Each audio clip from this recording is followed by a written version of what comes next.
Good evening student. कैसे हैं आप सभी स्टूडेंट? हमारी क्लास चल रही थी उत्तराखंड की सीरीज पर। उत्तराखंड की सीरीज में आज मैं आपके लिए बहुत ही इम्पोर्टेंट उत्तराखंड का इतिहास। देखिए, उत्तराखंड का इतिहास बहुत सारी किताबों में है और उसको कुछ ही स्लाइडों में समेटना मेरे लिए बहुत कठिन था। मैंने बहुत आपके पीसीएस के एग्जाम के लिए बहुत ही कॉम्पैक्ट नोट्स बनाए हैं। ये आशा करती हूँ ये नोट्स इस बार आपकी पीसीएस की परीक्षा के लिए बहुत फ्रूटफुल रहेंगे। मैंने अभी उत्तराखंड का इतिहास खास तौर पर उत्तराखंड के बारे में और जब तक अंग्रेजों का उत्तराखंड में आगमन हुआ वहां तक कुछ नोट्स बनाए हैं, उनको मैं आज आपको पढ़ा रही हूँ। इसको आप बहुत अच्छे से प्रिपेयर कर लीजिएगा, क्योंकि जो पीसीएस परीक्षाएं होती है, पीसीएस की परीक्षाओं में उत्तराखंड का इतिहास, उत्तराखंड के स्वतंत्रता संग्राम आंदोलन, इनका बहुत सारे प्रश्न पूछे जाते हैं। तो फिलहाल आज मैं उत्तराखंड के इतिहास में, कल मैं स्वतंत्रता संग्राम और पृथक उत्तराखंड राज्य के संदर्भ में आपको बताऊंगी। स्टूडेंट, जो उत्तराखंड का इतिहास है, सबसे पहले हम बात करते हैं ऋग्वेद की, क्योंकि सबसे प्राचीन जो वेद हैं वो ऋग्वेद से माने जाते हैं। ऐसे साक्ष्य प्राप्त हुए हैं कि ऐसा माना जाता है कि ऋग्वेद में उत्तराखंड को मनुष्यों और देवताओं की पुण्य भूमि के रूप में दर्जा प्राप्त हुआ है। देखिए, मैंने यहाँ मेंशन किया हुआ है। उसके साथ साथ आपको पता है उत्तराखंड में दुष्यंत और शकुंतला के प्रणय निवेदन की भूमि, और जो उनका पुत्र था जिसके नाम पर हमारे भारत का नाम भारत पड़ा, तो उनके प्रतापी पुत्र भरत के क्रीड़ांगन के रूप में अविस्मरणीय रहेगा और अविस्मरणीय है। गढ़वाल को, देखिए यहाँ मेंशन मैंने किया है, गढ़वाल को केदारखंड तथा कुमाऊं को मानसखंड, और दोनों को मिलाकर उत्तराखंड। गढ़वाल को केदारखंड, देखिए इस बात से ध्यान रखिएगा, केदारनाथ कहां पर है? गढ़वाल में। कुमाऊं को मानसखंड, ठीक है, इस तरीके से आप याद रखिएगा। उत्तराखंड की सर्व प्राचीन राजनीतिक शक्ति कुणिंद शासकों को माना जाता था। कुणिंद, उसके बाद गुप्त, कुषाण, नाग, वर्धन वंश, कार्तिकेयपुर राजाओं और परमार वंशीय शासकों ने यहाँ शासन किया है। मैंने अभी अभी आपको बताया उत्तराखंड का इतिहास बहुत विस्तृत है, और इस विस्तृत इतिहास को जो मैंने समेटा है कुछ ही स्लाइडों में, तो उसमें इनका जो सीक्वेंस है वो इस तरीके से है। और जो गढ़वाल और कुमाऊं, यहाँ पे दो मंडल है ना, दो रीजन माने जाते हैं, गढ़वाल मंडल, कुमाऊं मंडल। ऐसा माना जाता है जो हमारा नंदा देवी पर्वत है, नंदा देवी पर्वत को गढ़वाल एवं कुमाऊं की विभाजन रेखा बोला जाता है। वेरी इंपॉर्टेंट, गढ़वाल और कुमाऊं को की विभाजन रेखा नंदा देवी पर्वत को बोला जाता है। बौद्ध ग्रंथों में उत्तराखंड का नाम हिमवंत मिलता है, ध्यान रखिएगा। बौद्ध ग्रंथों में उत्तराखंड का नाम है हिमवंत। मैंने प्रश्न उत्तर के जरिए इसको, अब थोड़ा सा कहीं कहीं मैंने प्रश्न उत्तर के जरिए काफी कुछ सर्च करके आपके लिए लाई हूं। जैसे स्कंद पुराण में उत्तराखंड को गढ़वाल क्षेत्र नाम से पुकारा गया है। तो मैंने बताया था ना, केदारनाथ मंदिर कहाँ पे है? गढ़वाल में, तो केदारखंड के नाम से। स्कंद पुराण में उत्तराखंड के कुमाऊं क्षेत्र को किस नाम से पुकारा गया है? मानसखंड के नाम से। मानसखंड के लिए कुर्माचल शब्द का प्रयोग भी होता है। केदार तथा मानसखंड की विभाजन रेखा, फिर से वही क्वेश्चन घुमाकर आ सकता है कि कुमाऊं मंडल और गढ़वाल मंडल की विभाजन रेखा क्या है। इसको घुमाकर ऐसे दे सकते हैं, केदारखंड तथा मानसखंड की विभाजन रेखा क्या है? नंदा देवी पर्वत। बौद्ध ग्रंथों में उत्तराखंड के लिए किस शब्द का उल्लेख होता है? अभी मैंने पीछे भी बताए हैं, हिमवंत का हिमालय क्षेत्र में निवास होने का उल्लेख किस ग्रंथ से मिलता है? वो है ऐतरेय ब्राह्मण में। ऐतरेय ब्राह्मण में ऐसे उल्लेख होते हैं जिसमें ये बताया गया है कुरुओं का हिमालय क्षेत्र में निवास स्थान है। उत्तराखंड में शासन करने वाली, मैंने अभी पिछली स्लाइड में भी बताया आपको, सबसे प्राचीन राजनीतिक शक्ति मानी जाती है कुड़िंद राजवंश। कुड़िंद राजवंश उत्तराखंड पर शासन करने वाली सर्वाधिक प्राचीन राजनीतिक शक्ति है। कुड़िंद शासक हिमालय के जनजाति, देखिए ध्यान रखिएगा, क्वेश्चन इंपॉर्टेंट है, मैं यहाँ पे इसे इंपॉर्टेंट मार्क कर देती हूँ, वेरी इंपॉर्टेंट। जो कुड़िंद शासक थी वो जनजाति थी, उत्तर भारत के विभिन्न प्रदेशों पर उनका उदारत था। उत्तर भारत इसलिए कहा गया क्योंकि उत्तरी भारत में ये लोग निवास करते थे। कुड़िंद राजवंश का सबसे प्रभावशाली नरेश अक्सर पूछा जाता है, तो अमोघभूति जो हमसे समाज हमारा है प्राचीन राजवंश था कुड़िंद राजवंश। कुड़िंद राजवंश का सबसे प्रभावशाली नरेश थे अमोघभूति।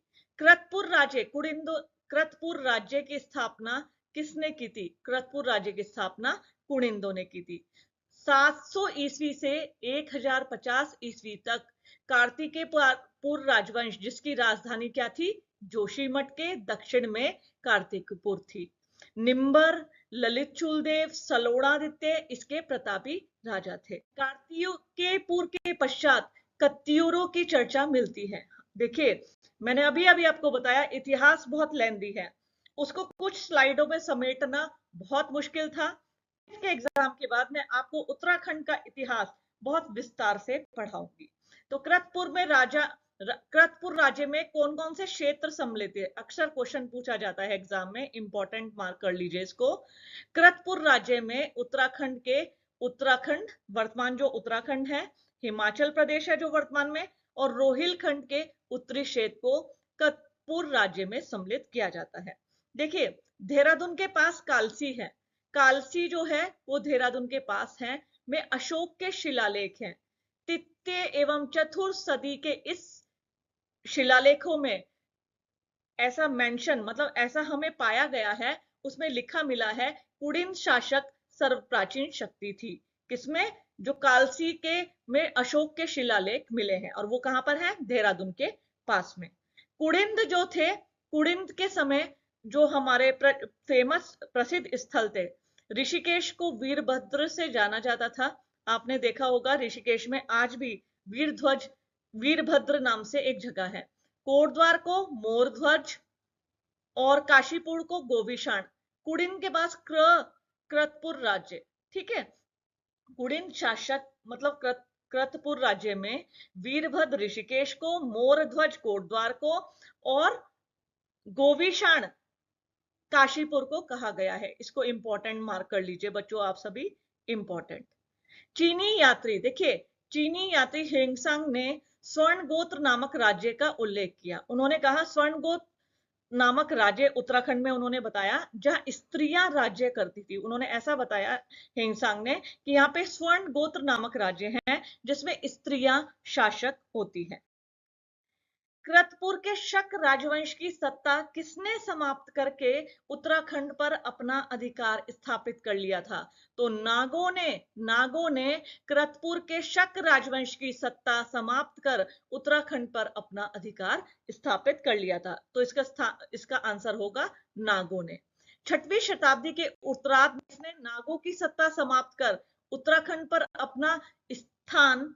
अपना अधिकार स्थापित कर लिया था। तो वो थे कन्नौज के मोखरी राजवंश। कन्नौज के मोखरी राजवंश ने शताब्दी के उत्तरार्ध में नागों की सत्ता को समाप्त कर लिया और उत्तराखंड को अपने अधिकार क्षेत्र में ले लिया। इसी प्रकार सन 606 में मोखरी वंश के ग्रहवर्मा के वध के बाद मोखरी को सम्राट हर्षवर्धन ने अपने अधिकार में ले लिया था। सम्राट हर्षवर्धन ने मोखरी के ग्रहवर्मा की हत्या के बाद, वध के बाद अपने अधिकार में ले लिया। देखो, अभी अभी मैंने आगे बताया था किस विदेशी यात्री ने उत्तराखंड में महिला शासकों की परंपरा का उल्लेख किया है। तो वो क्या था? हर्षवर्धन के समय आने वाले चीनी यात्री हेंगसांग ने। देखिए, कुड़िंद ये फिर से रिपीट हो गया है, इसको ड्रॉप कर दीजिए। कार्तिकेयपुर राजवंश की प्रथम राजधानी कहां थी? जोशीमठ। कार्तिकेयपुर राजवंश की प्रथम राजधानी जोशीमठ के दक्षिण में कार्तिकेयपुर स्थान पर स्थापित की गई थी। जोशीमठ के पास अपनी राजधानी स्थापित करने के बाद कार्तिकेयपुर राजवंश ने अपनी द्वितीय राजधानी अल्मोड़ा की कत्यूर घाटी में बैजनाथ को बनाया। ध्यान रखिएगा, पहली राजधानी तो उन्होंने जोशीमठ के पास कार्तिकेयपुर को बनाया, फिर उन्होंने दूसरी राजधानी को अल्मोड़ा की कत्यूर घाटी में बैजनाथ को बनाया। कार्तिकेयपुर राजाओं के पश्चात मध्यकालीन कुमाऊं में कातियूर या कत्यूरी राजवंश का चर्चा मिलती है, ऐसा माना जाता है। देखिए, अगर आज मैं आपसे इतिहास की बात करूं, मैंने उत्तराखंड का इतिहास बहुत सारी किताबों से पढ़ा है। कई बार बहुत कंफ्यूजन भी हो जाता है। कुछ बच्चे कहते हैं मैडम उत्तराखंड का इतिहास समझ में नहीं आता है। देखिए, मैं जो बता रही हूं, मैं उस किताबों के आधार पर उन किताबों को साक्ष्य मानते हुए आज आपको उत्तराखंड का इतिहास पढ़ा रही हूँ। क्योंकि देखिए, हमें नॉलेज कहाँ से मिलती है? या तो कोई व्यक्ति बताता है, किताबें बताती है ना? तो उन्हीं बुक व्यूज के जरिए, बुक व्यू, किताबी ज्ञान के माध्यम से मैं आपको उत्तराखंड का इतिहास बताने की कोशिश कर रही हूँ। और मैंने पूरी मेहनत करके कोशिश की है आपको विस्तार से उत्तराखंड का इतिहास बताऊं। तो उसमें ये बताया गया, ऐसे साक्ष्य मिलते हैं कि कार्तिकेय राजाओं के बाद कत्यूरी राजवंश कुमाऊं में आया। परवार एक उसके बाद आया था परमार राजवंश। परमार राजवंश की स्थापना किसने की थी? राजा कनकपाल ने। राजा कनकपाल ने परमार राजवंश की स्थापना की थी। सन 888 ईस्वी में राजा कनकपाल ने परमार वंश की स्थापना की थी। देखिए, राजा कनकपाल यहां में हमने मेंशन कर दिया, कौन से सन में? सन 1888 ईस्वी में। इस वंश के शक्तिशाली राजा कौन थे? अजयपाल। बहुत इंपॉर्टेंट है, इंपॉर्टेंट मेंशन कर लीजिए। जो परमार वंश के शक्तिशाली राजा थे, अजयपाल ने अपनी राजधानी चांदपुर गढ़ से देवलगढ़ और फिर श्रीनगर स्थापित की। लास्ट में उन्होंने अपनी राजधानी को श्रीनगर में स्थापित किया था। देखिए, ऐसा माना जाता है कि केदारनाथ मंदिर के जो वो संस्थापक सदस्य रहे हैं, स्वामी शंकराचार्य जी, सन 1820 ईस्वी में केदारनाथ में शंकराचार्य ने देह त्याग किया था। 888 ईस्वी में चांदपुर गढ़ में, गढ़वाल में पवार वंश की स्थापना हुई, जो अभी मैंने आपको बताया कनकपाल ने इनकी स्थापना की थी। यहाँ 52 से अधिक गढ़ों की प्रधानता थी। 52 से अधिक गढ़ों की प्रधानता के कारण इसका नाम क्या पड़ा था? गढ़वाल। गढ़ मतलब 52 से अधिक गढ़ों की स्थापना की गई थी, इसके लिए इसका स्थान क्या था? गढ़वाल। फिर से एक क्वेश्चन रिपीट हुआ है, सबसे शक्तिशाली राजा कौन था? मैंने ऊपर भी बताया यहाँ पे, अजयपाल। राजा अजयपाल जो थे परमार राजवंश के सबसे अधिक शक्तिशाली राजा। कत्यूरी राजवंश के पश्चात कुमाऊं में किस राजवंश की नींव पड़ी? चंद राजवंश की। ध्यान रखना, कत्यूरी के बाद कुमाऊं में चंद राजवंश की नींव पड़ी। चंद राजवंश का जो शासक था वो किसे माना जाता था? थोहर चंद को। देखिए, कत्यूरी वंश के पतन के बाद चंद राजवंश का संस्थापक थे थोहर चंद। चंद राजवंश ने अपनी राजधानी चंपावत, च से चंद, च से चंपावत, ये याद रखिएगा आप। चंद राजवंश का सबसे प्रतिभाशाली शक्तिशाली राजा कौन था? गरुण ज्ञान चंद को। गरुण चंद। कुमाऊं में चंद, ललिता भगवान, कुमाऊं में चंद राजवंश के राजाओं के शासनकाल में क्या सुधार किए गए थे? देखिए, अब ध्यान से सुनिएगा। चंद राजवंश के राजाओं ने भूमि कर का निर्धारण किया था। देखिए, यहां मैंने मेंशन किया है, भूमि तथा कर निर्धारण किया था। ग्राम प्रधान या मुखिया की नियुक्ति की परंपरा इन्हीं के द्वारा प्रारंभ की गई थी। किनके द्वारा? वेरी इंपॉर्टेंट, मार्क कर लो, चंद राजवंश के द्वारा। चंद राजवंश। किसने कर व्यवस्था, ग्राम प्रधान, मुखिया की नियुक्ति की परंपरा प्रारंभ की थी? किसने की थी? चंद राजवंश के द्वारा।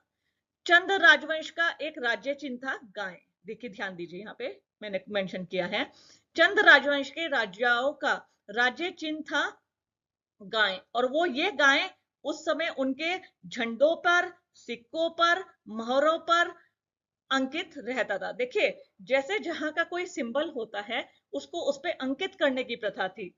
तो चंद राजवंश के राजाओं का जो सिंबल था वो गाय थी, वे उनके झंडे, सिक्के और मोहरों पर अंकित रहती थी। चंद राजवंश के राजा जो थे, राजा बलदेव।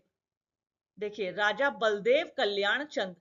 राजा बलदेव कल्याण चंद ने अपनी राजधानी अल्मोड़ा में स्थानांतरित की थी। पहले कहां थी इनकी? चंपावत में। फिर उन्होंने चंपावत से कहां स्थापित की? अल्मोड़ा में। ऐसा माना जाता है, किसने चंद राजाओं को परास्त किया? देखिए, गोरखाओं ने, यहाँ मेंशन देखिए, गोरखों ने 1790 में चंद राजाओं को परास्त करके अल्मोड़ा पर अधिकार कर लिया और चंद शासन का अंत कर दिया था। देखिए, गोरखे आए थे, उन्होंने सबसे पहले अपना कुमाऊं पे अधिकार जमाया था। कब? 1790 में। 1790 में उस समय चंद राजवंश का शासन था। उन्होंने चंद राजाओं को परास्त किया और अल्मोड़ा यानी कुमाऊं पर उन्होंने अपना अधिकार जमा लिया था। ये थोड़ा फिर से दो चीजें रिपीट की थी मैंने स्लाइड बनाते समय, आप समझ सकते होंगे। एज अ प्रोफेसर मुझे मैटर को सिलेक्ट करने के बाद स्लाइड में टाइप करना, ये खुद सब मैं अपने से करती हूँ, तो मुझे बहुत टाइम लग जाता है। इसलिए मैं कहती हूँ मेरी वीडियो को ज्यादा से ज्यादा शेयर करना और जो नीडफुल स्टूडेंट है उन तक पहुंचाना। भाई मेरे चैनल को सब्सक्राइब भी कर देना। तो यहाँ पे मैं एक बार फिर से रिपीट हो रहा है ये वाला, पीछे भी मैंने बता दिया था। अजय पाल ने अपनी राजधानी पहले देवलगढ़ और बाद में श्रीनगर, चाहो तो इसे इग्नोर कर दो यहां से। देखिए, दिल्ली के सुल्तान बहलोल लोदी ने परमार नरेश को, बलभद्र पाल को शाह की उपाधि दी थी। जो हमारे परमार नरेश है, ये इंपॉर्टेंट क्वेश्चन लगा था मुझे, इसे नोट कर लेना। गढ़वाल किसके अधीन कभी नहीं रहा? देखिए ध्यान रखना, गढ़वाल कभी भी मुगलों के अधीन नहीं रहा है। सन 1636 में मुगल सेनापति नव नवाजत खान ने दून की घाटी पर हमला किया। उस समय गढ़वाल राज्य किसके अधिकार में था? महारानी कर्णावती के अधिकार में। मराठी कर्णावती को उस नागकटी रानी के उपनाम से पुकारा जाता है, क्योंकि उन्होंने मुगलों की सेना के नाक कान काट लिए थे और उन्हें भगा दिया था। तब से उनका नाम पड़ गया रानी कर्णावती। अभी अभी मैंने आप लोगों को आगे बताया, चंद राजवंश का अंत कर 1790 में गोरखों ने कुमाऊं पर अधिकार कर लिया। वहीं सन 1804 को प्रद्युमन शाह थे गढ़वाल नरेश, देहरादून में गोरखों के हाथों मारे गए। खुड़बुड़ा, देहरादून में खुड़बुड़ा नामक स्थान है, उसमें गोरखों का और प्रद्युमन शाह का युद्ध हुआ और गढ़वाल पर जो था, गढ़वाल पर गोरखियाओं का शासन हो गया। अक्सर प्री और मेंस में एक very very very important question आता है, वेरी वेरी इंपॉर्टेंट।